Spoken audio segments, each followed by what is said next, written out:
सुप्रभात बच्चों, मैं स्मिता मैडम। आज हम लोग कक्षा पंचम के पाठ 6 मीड़ का पौधा।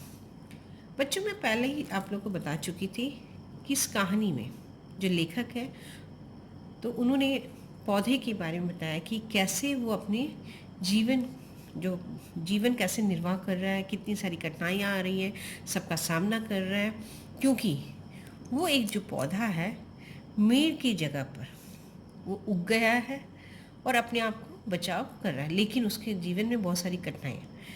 तो धीरे धीरे वो आगे बढ़ता है, उसके सामने बहुत सारी मुसीबतें आ रही है। जब देखें क्या क्या मुसीबतें आ रही हैं, पर थोड़ी ही देर में एक नई मुसीबत खड़ी हो गई। मतलब 4-6 टिड्डे पौधों पर आ बैठे, फिर उसकी पत्तियां को खाने लगे। पत्तियों के गोल गोल छल्ले बना गए। पौधा चिल्लाया, ये क्या कर रहे हो तुम लोग, क्या मार ही डाल लोगे? तो कहने का मतलब है कि अब यहाँ पर तो बेचारा, मतलब उसकी मिट्टी उखड़ के चली गई थी, तो उसकी जो मिट्टियाँ उखड़ के चली गई थी, उसे पानी और अन्य पदार्थों की कमी तो थी नहीं, लेकिन उसकी जड़ ये धीरे बहुत कमज़ोर हो गई थी, क्योंकि एक मजबूत जड़ उसकी ज़मीन के नीचे थी। तो ये किसी किसी तरह आगे बढ़ा। तभी अचानक 4-5-4-6 टिड्डे, जो जिसको तुम लोग इंग्लिश में ग्रास होपर कहते हो, वो मतलब वो टिड्डे जो है पौधों पर बैठ के, ग्रास होपर बच्चों जानती हो, तो उसकी पत्तियां खाने लगे। पौधे की जो पत्तियां हैं उसको खाने लगे, और पत्तियां के गोल गोल छल्ले यानी छेद बनाना शुरू। तो बेचारा पौधा चिल्लाने लगा कि वो किसी तरह अपने आप को बचा रहा है, और ये पौधों को काट के खा लेंगे तो मैं तो मर जाऊंगा। तो टिड्डी बोले, तुम्हें नहीं तो क्या हम अपने आप को खाएंगे?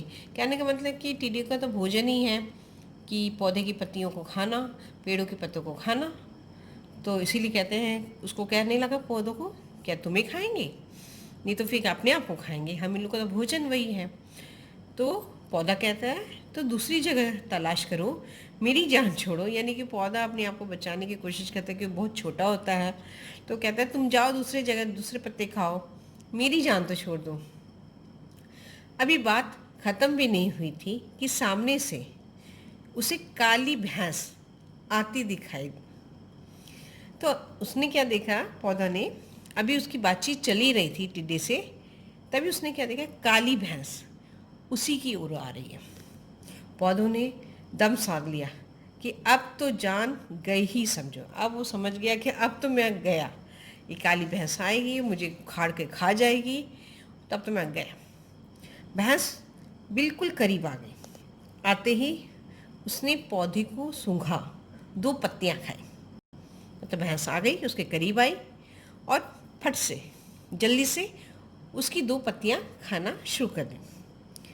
पत्तियां शायद कसीली थी, इसलिए वह उसे छोड़ आसपास की घास चरने लगे।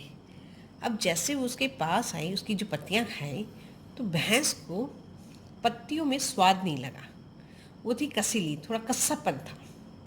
मतलब ना कड़वा था, ना मीठा था, ना स्वादिष्ट था, मतलब अजीब सा कस्सापन। जैसे जैसे तुम लोग आंवला खाते हो, तो आंवला खाते ही तुम्हारे जीभ में एक अजीब सा कस्सापन आ जाता है, तो वो पत्तियों में उसका स्वाद आ रहा था। तो उसने क्या किया, भैंस ने उस पौधे को छोड़ा और बगल वाली घासों में जाके वो चरने लगी। पौधा हिलने से टिड्डे भी जाने कहाँ उड़ गए। मतलब जब पौधा हिलने लगा, जब भैंस खाने लगी, तो टिड्डी भी वहाँ से उड़ के चले गए। पौधों ने राहत की सांस ली कि चलो, भैंस भी चली गई और टिड्डी भी चले गए। जैसे उसे नया जीवन मिला, मतलब अब उसकी जान बच गई। लेकिन वह फिर अपनी मीठी कल्पनाओं में खोने गया। लेकिन मानो, मतलब सोचने लगा, हाँ चलो मेरी जान बच गई, अब मैं फिर सुरक्षित हूँ, अब मैं आगे बढ़ जाऊँगा। लेकिन तभी मानो कोई चीज़ दबोच बैठी हो उसे। मतलब कुछ चीज़ उसको लगा, कोई उसे पकड़ के रख ली है। वो डर गया एकदम। पता चला सामने वाले खेत पर काम कर रहे किसान ने अपना अंगूछा सूखने के लिए उस पर डाल दिया था। कहने का मतलब है, अचानक उसको लगा कि क्या हो गया, कोई मुझे दबोच के रखा है। फिर उसने देखा पौधा ने कि जो बगल में खेतों में जो काम कर रहे थे किसान भाई लोग, वो अपना ओछा यानी गमछा टाइप का उस पौधे पर डाल दिया। तो पौधा एकदम झुक गया, सिकुड़ने लगा। तो बच्चों, पौधा बेचैन हो उठा, पर कर भी क्या सकता था कि अब वो तो बहुत घबरा गया, उसके ऊपर ओछा लगा, लेकिन कुछ कर नहीं सकता।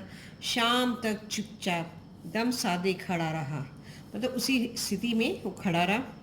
भोजन भी उसका पर्याप्त मात्रा में नहीं बन पाया, क्योंकि उसे सूरज की जो किरणें हैं, हवा है, पानी है, सब चाहिए, लेकिन वो दिन भर के लिए एकदम बंद हो चुके थे। उसके लिए पर्याप्त भोजन भी नहीं बना पाए। शाम को कहीं उसे चैन मिला जब किसान ने अपना ओछा हटाया। शाम के वक्त जब किसान अपने घरों में की ओर जाते हैं तो उसने अपना ओछा निकाला, यानी कि गमछा अपना निकाल के चल, तब जाके शाम में उसे राहत आई। तो बच्चों, आज की कक्षा में यहाँ तक। कल मैं तुम लोग को इसका जो शेष भाग है वो मैं बताऊँगी। धन्यवाद।